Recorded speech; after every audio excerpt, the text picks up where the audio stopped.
Welcome everyone to another, what's going to be, I know, a fascinating interview for the Microlearning Meetup.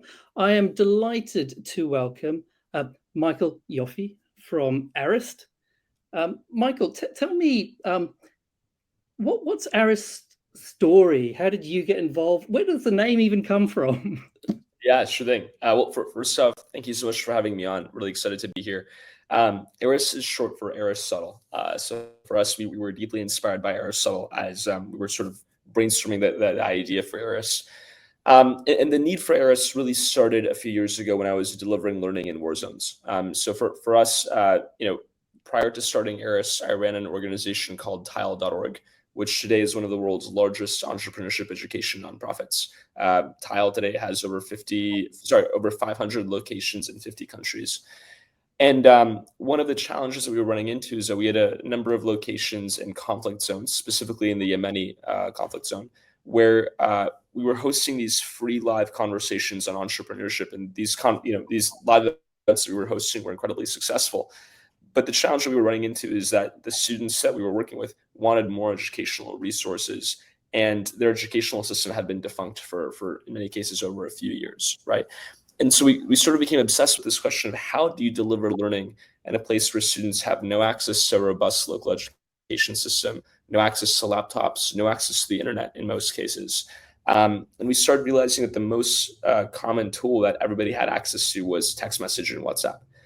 So today, Arist helps organizations ranging from nonprofits like the World Health Organization to corporations like Amazon and Intel deliver bite-sized learning and communications fully in the flow of work, right? So in the tools we use every day, like Microsoft Teams, Slack, text message, WhatsApp. And I can dive into a lot of the research and the rationality behind it sort of later down the line, but that's sort of some quick context on Arist. Yeah, no, thank you. And it's really interesting, listening to that story, because I was speaking to, and you may know of them, Abhijit at eCatra, and there's a similar story there where he's in India, and it's how do we get that learning out to people who, don't have that easy access, and for them it was very, very similar. It was text, and I think for a lot of us, that's, we're sort of we're very much of a classroom mentality to suddenly pivot and go, no, you can just use your phone and text. Yeah. It's quite a big jump. And so have you found that in your clients that they've also had to make this sort of mental jump, or have they just gone, yeah, get it, let's go with it?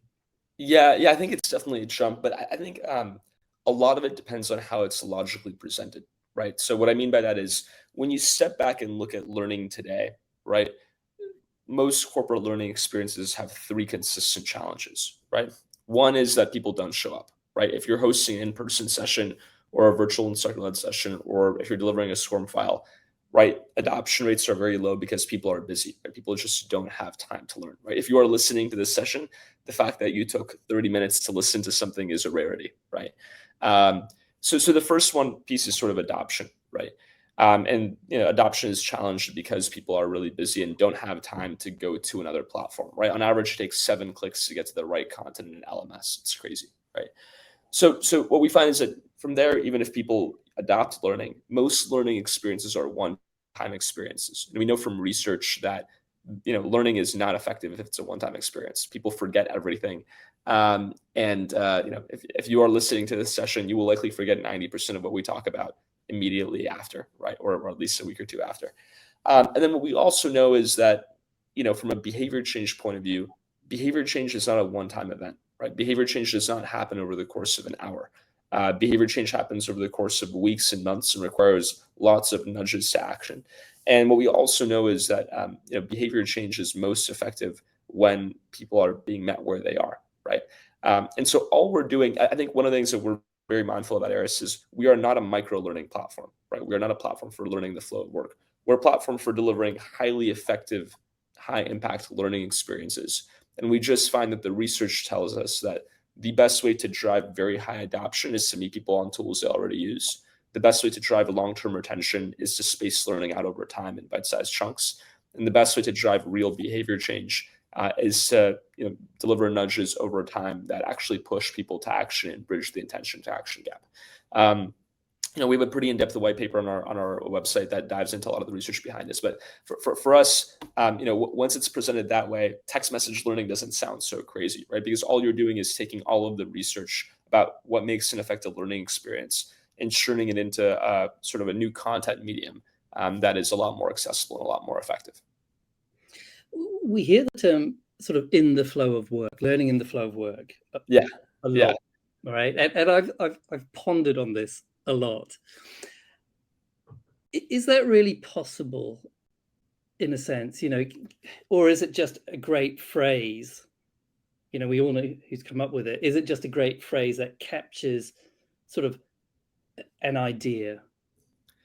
Yeah, so it's funny, right? If you go to any conference, if you look around the room, right, every company says that they deliver, that they build skills using AI-enabled bite-sized learning in the flow of work, right? So it's just stringing as many buzzwords together as possible.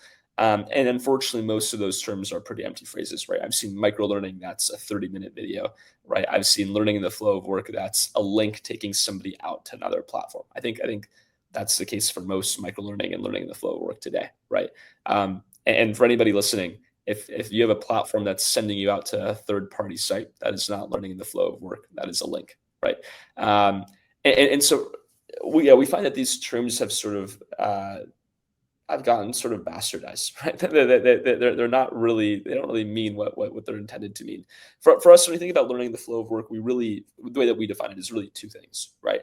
One is learning in the flow of tools that you're using, right? So a good example is if I'm using Salesforce, right, and I'm having trouble, right, being able to learn about how to use Salesforce directly in that tool, right? That's more of a digital adoption tool. We don't really consider that like learning in the flow of work. That's a really digital adoption, right?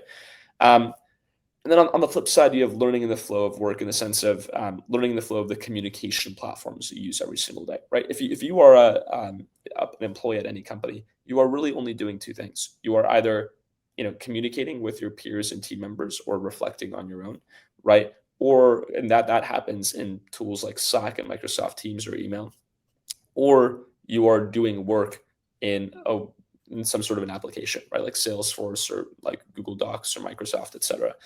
And so for us, what we're really focused on is building skills over time, right? And it's really hard to build skills directly in an application while somebody's like doing something, unless you're teaching somebody how to code.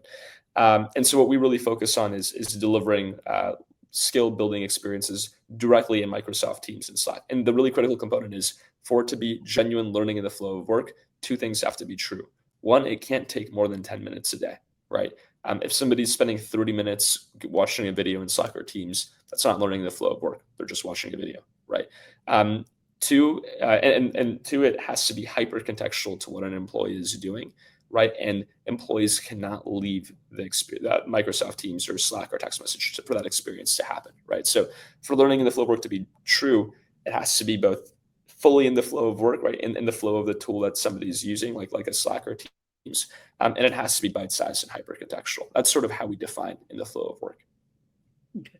And with that in mind, when you've got this sort of in the flow of work, is it true knowledge, are you simply doing knowledge transfer, or is somebody actually learning and doing? Is that possible by text, or to reduce, or is that possible within that platform? Yes, it is. I'll give you a good example, right? Let's say you're learning about design thinking, right? Design thinking is a topic where today you can go watch like an 8-hour course on design thinking, and you will not be a design thinking expert by the end of it because you've just watched 8 hours of videos, right? But if every single day I give you one concept or case study around design thinking that I communicate to you in a concise way, right? If I tell you, hey, here's a really quick lesson on how to define the problem in a design thinking framework, and then I give you a series of interactive questions and scenarios and exercises that nudge you to actually practice what you're doing, right? Then what happens is all we're doing is we're giving you like some quick knowledge transfer. We're giving you some homework and an exercise to complete and do in the real world, right? You have a day to do that, and then next day we cover another topic and those topics layer on over time. So we're covering the same amount of information, right?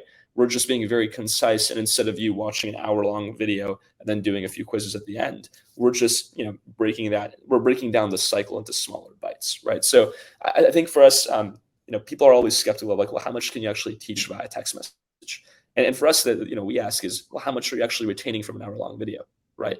And the reality is that if you look at how people learn far better if you give them a little bit of information, have them digest and practice it, and move on to the next lesson the next day. And again, we want to be very mindful of the fact that you can't teach every skill this way, right? Like, we're not going to teach you how to fly a jet using text messages. We don't want to do that ever. But what we can do is any skills that are foundational and any skills that are focused on soft skills, or there's sort of this 80% bucket of learning that people deliver. That's compliance training, right? Like foundational leadership development, foundational manager development, soft skills and people skills, foundational future skills as well, like blockchain or AI. All of that can be delivered, in the flow of work really, really easily. So that would suggest that you don't necessarily subscribe to this idea that you can't teach complex things in this way, because often people go, whether it's microlearning or text learning, they'll go, not if it's complex, can't be done. Yeah.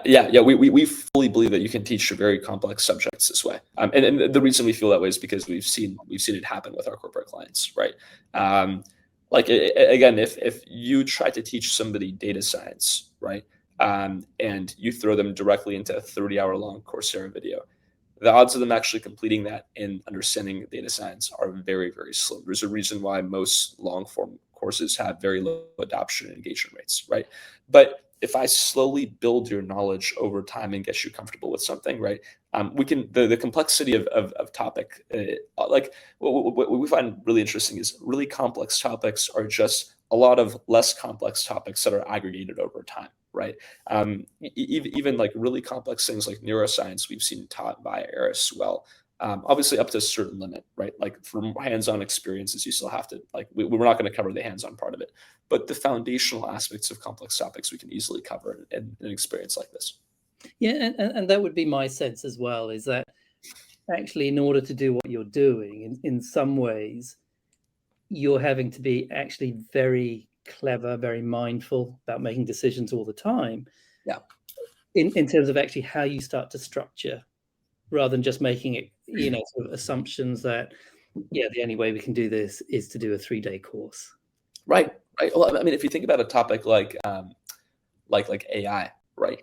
The natural, we've seen a lot of companies generate AI courses, right? The natural inclination is, hey, we're going to give you as much content around AI as we could possibly give you, right? And what we find is that what conciseness and what sort of the limitations that message-based learning provides, what they force is learning designers to really edit for clarity, right, and edit for impact. And what we find is that like, my favorite example is there's a TikToker named Chemistry Teacher Phil, who makes these very, very engaging minute-long chemistry videos. I failed high school chemistry, right? I was a very, very bad chemistry student. But the first time that I really understood some core chemistry concepts was through these minute-long videos. And the reason why wasn't even because it was an engaging video. The reason was because the minute-long format forced, this really elegant explanation of very complex topics, right? And we run this exercise with learning designers where we'll give them 3 paragraphs and they will compete to edit it down to the most sort of concise aspect possible, or concise form possible. And there's really only like 60 characters worth of real content in those 3 paragraphs, right? And I think that forcing people to edit and be very, very concise actually creates dramatically better learning outcomes. And like, the first time I understood blockchain, I took a 3-day-long executive education course at Columbia on blockchain, had no clue what the hell blockchain was, right? And then what happened was that afterwards, somebody made a Arist course on blockchain. And it was the first time that I actually understood what blockchain was, because they had this incredibly elegant explanation of it that I still remember, right? So conciseness is incredibly effective for very complex topics. And do you see that there is, almost because of what you're doing, and it might be within the clients you have, that there is perhaps this sort of perhaps it's friction that's sort of building up a little bit between, say, the Arist courses and those who support that, and sort of the traditional approach to creating courses, where you could say that actually it's much easier to create a 3-day course, in a sense, because actually you don't have to think too much about it, right? You can just pile everything in. Whereas if you've only got 60 words, you've got to consider every word. Let me just let the dog out. You've got to consider every word almost. Yes. So it's funny. I think historically there's been some a little bit of friction. Like we do a lot on our end to work with clients and learning designers to upskill them about the platform. We found that once learning designers understand the medium and are comfortable with it, they far prefer building an Arist versus building, right? Because it takes like 4 to 8 hours to build a course in Arist that would take 40 hours to build in any other platform, right? The real trick here is that we now use AI to help learning designers build courses and be concise a lot faster. And so that's cut down the creation time to like 45 minutes to 2 hours for most of our clients, because AI will generate the first draft of any topic, and then it's the learning designer's job to verify and cut down. And so for us, that's sort of what we get really excited about is, our goal is to make delivering learning by Arist so easy and so compelling, and the impact of Arist experience is so much better that it would not make any logical sense to build and deliver learning in any other platform. We'll come to AI in a moment, because what interview now or conversation now would be complete without AI. So we will come to that. Just want to touch on this idea of evidence-based learning. All right, in the way that, say, Arist courses, I don't know if you call them courses, are designed, and so to what degree is, they're sort of, you adopt that evidence-based approach in the way that courses are put together, because obviously the medium is very different, but can you still apply those principles within, an Arist framework in a sense? Yeah, sure. And by evidence-based learning, do you mean sort of research influencing the course model, or do you mean content being adjusted based on feedback from audiences? The former. The former. Okay. Yes. So, I mean, every aspect of the Arist course model, down to how many characters we allow in every lesson, is based on either our research or based on external research. We've been lucky to have MIT, Stanford, and the University of Washington do external research on Arist, and on the Arist medium. And so we actually have like external validation with, like peer-reviewed studies showing that the Arist model is dramatically more effective, right, from an actual long-term performance improvement and behavior change point of view. One of my favorite examples is that the University of Washington found that OBGYN trainees that were trained using Arist had a 19% increase in their annual CREOG exam scores compared to those who didn't, right? Like a 19% performance improvement in exam scores for a very, very complex topic compared to those who didn't, right? And if you just imagine like what 19% performance improvement for OBGYNs means for the children they deliver, for the families they serve, it's pretty insane. And we've had a number of other studies that have confirmed that. So for us, everything down to, the number of characters to how content is spaced out over time. Our goal with Arist is not to design a micro-learning or learning the flow of work platform. It's to design really the first learning platform where every single aspect of the course model is influenced by research either done by a third party or done by us. You talked at the beginning around this idea of nudges. Yeah. Right? Just help me understand that a little bit more in the context of, Arist and the learning platform. Yeah, sure thing. So let me sort of contextualize by kind of walking through what a standard Arist course looks like, right? So a typical Arist course will consist of 5 to 10 lessons delivered typically once a day. Every lesson includes an image or a GIF, a 1,200 character concept or case study explanation. And 1,200 characters is long enough where people will still pay attention, but short enough long enough to convey a substantive amount of content, but short enough where people will still pay attention. And then a series of typically 3 questions, right? So one is a multiple choice question, just an assessment to get feedback. And we have instant, immediate feedback with additional context after that. The second one is a scenario question. I want people to actually practice a scenario with instant feedback, and all feedback is sort of branched, at one level. And then from there, we have an exercise. Somebody completes a multiple choice question, completes a scenario question, and then has an exercise that they need to practice and complete before the next lesson, right? And so what we do is, we give somebody a knowledge bite. We have a few sort of practice and interactions, and people actually have to do something and take action. Then for us, after that 10-day experience, we will then include, long-term reinforcement and long-term nudges to action to ensure that people are actually doing what they're supposed to do, right? 30, 60, 90 days after an experience. So for us, nudges are anything that pushes somebody to take action, right? Whether it's like, hey, complete this exercise, go talk to this person, go do this thing. And then we will verify that people have actually done that thing, right? That's sort of what a good nudge is. No, thank you. And so let's finally jump to AI. So how has AI, I guess, impacted your understanding of learning and what's possible? And then secondly, what's the impact of it in terms of Arist and what you're providing to your clients, I guess? Yeah, sure thing. So I think when we look at learning, there's two ways that people get, like, broadly in the industry, right? Two ways that people get excited about using learning in AI, right? Or using AI in learning. Sorry. The first one is to generate content much faster, right? And I think that that's really where we see the biggest impact, right? Is that we can essentially help companies use their existing content or use their existing data to generate courses way faster, like in 5 minutes, right? So I think that's one part of it. The other part of it that people get excited about is sort of what I'll call the knowledge management use case, or the adaptive learning use case, right? Where learning becomes fully adaptive to the individual, and where there's content that's customized to the individual, and then where people can sort of pull content as needed, right? I think for us, there's two challenges with the latter two, right?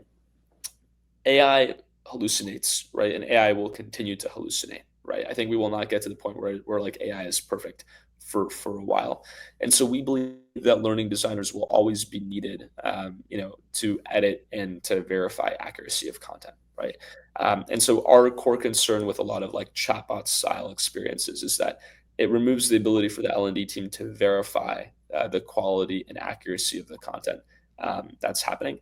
What we also know is that when learning is pulled, it's generally not as effective as learning that's pushed, right? One of the reasons why platforms like TikTok are so effective is because when you hop on TikTok, you don't have to pick, right, what you engage with. It's like you get the right information at the right time, right? And what we know from platforms like Netflix, right, is that Netflix spends $30 billion a year on content, and they have a much lower retention rate and a much lower adoption rate than you would imagine, because people hop on Netflix and they're like, wow, I have 5,000 like videos available to me, and paradox of choice gets pretty immense. So what we know is that people really want the right learning in the right place in the right time, and AI can help with that, right? But what we're sort of more skeptical about is people going onto a knowledge management platform, typing in like, I want to learn about blank, right? Because the reality is like people don't pull learning as much as L&D teams think they do, right? They just don't. And I think the relative failure of the LMS and LXP, from an adoption point of view, is like the biggest indication of that. The fact that people can, regardless of whether they do or not, but the fact that they can create their own learning very quickly, right? And I recognize that, they can either carry on doing that and then they go, actually, they're not quite sure what they're looking at, right? But there will be those who are quite happy to do that, all right? Is that changing the nature, or will that change the nature of potentially, organizations like yours, where actually you need to start bringing in this idea of quality management? So you're not necessarily going to stop people doing it, but perhaps your role is extended into that space to a greater degree, perhaps. Yeah, sure thing. So I think for us, I think there's two ways that we think about it, right? One is that if you're a subject matter expert, right, we want to make it far easier for you to share your knowledge with others, right? And the best way to do that is to type, and like up, if you have a paper that you've written or a PDF or a PowerPoint, the best way to do that is to upload that. Our goal is the best way to do that is to upload that content into Arist, and then Arist uses AI to automatically turn that content into like a very, very researcher-driven experience in Arist that a learning designer can then quickly review and push to the entire organization, right? So our goal is to make it really, really easy for anybody within the organization to create a course based on their knowledge, and then have a really seamless process for a learning designer to review it before it's published, right? But I think, sort of to the flip side of your question, right? Today, like if you are an employee at IBM, right, and you want to learn something, you have more resources than you could possibly imagine, right? You have so much content available to you, and the reality is that within every organization, there's 20% of people that love learning and that soak up as much content as they possibly can, right? And we don't need to worry about those people. Like AI will help those people, sort of find the right content faster, but those people are already okay, right? They already have tons of access to content. They will go to YouTube, even if they had no access to Coursera or LinkedIn Learning or anything else, they will go to YouTube or to Google and find the right content.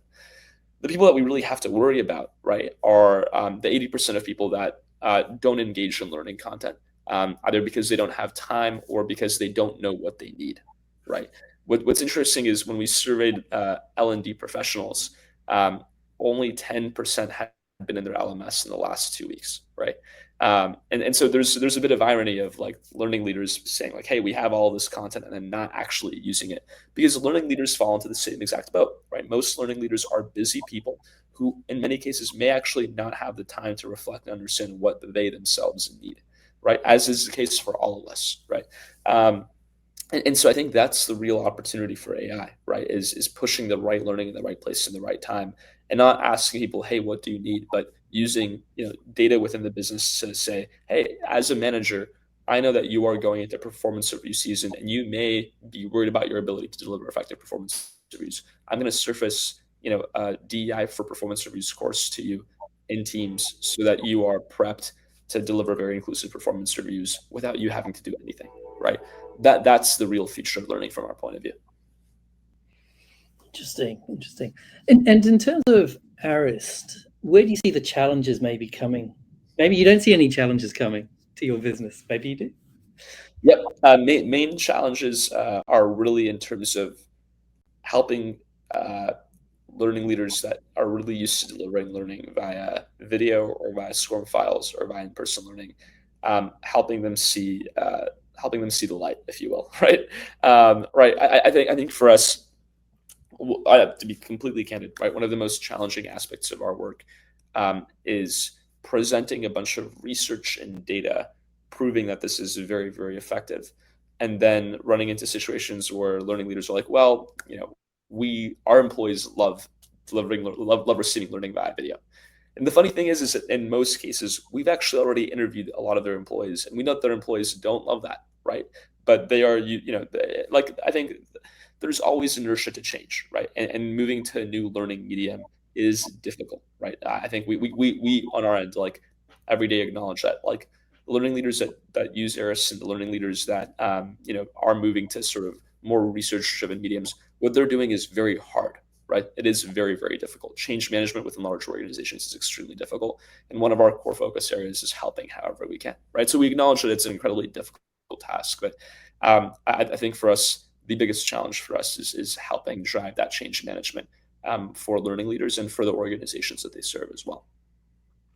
For people who have very kindly given up 30 minutes to listen to this and who might retain a small percentage of what they've heard after 2 weeks, what one thing might you say to sort of those learning leaders out there who are just faced with all these sort of challenges going on at the moment, as well as budgets to manage? If you had sort of 20 seconds, 30 seconds with them, what one thing would you say to them? Yeah, so I'm gonna cheat here, and I'm gonna say two things. So the first thing that I'd say is that take a good hard look at the learning tools that you currently have and see what actually has adoption and engagement, right, and actual performance impact, right? What we find is that for most L&D organizations, you can probably cut 90% of what you have, right, or consolidate 90% of what you have. The second thing is don't be afraid to change, right? If you don't change, the business will change for you, right? And so, with that in mind, experiment quickly, right? And keep in mind that learning in the flow of work and bite-sized learning are not things that, and innovation in general is not something you put on a roadmap for like Q4, right? Like if you genuinely want to improve performance within the organization, you have to, for yourself, figure out what does a meaningful approach to learning that creates an impact look like from the ground up, right? And how can we get started on that now, not in we see a number of organizations that are like, yeah, we'd love to experiment with AI in 2024. It's like, no, like if you want to use AI, use it now, right? Because waiting is not gonna, you will be behind if you wait, right? That's sort of the core takeaway. Fantastic. Thank you. So for all you learning leaders out there, remember what Michael has just said. All right. Give him a call as well. All right. Michael, thank you so much. Thank you for, first of all, opening my email and agreeing to this. So I really appreciate it. I really appreciate your time. I've really enjoyed this conversation. We've covered, I think, quite a lot of ground. So thank you so much. I really appreciate it. Likewise. Thanks for having me.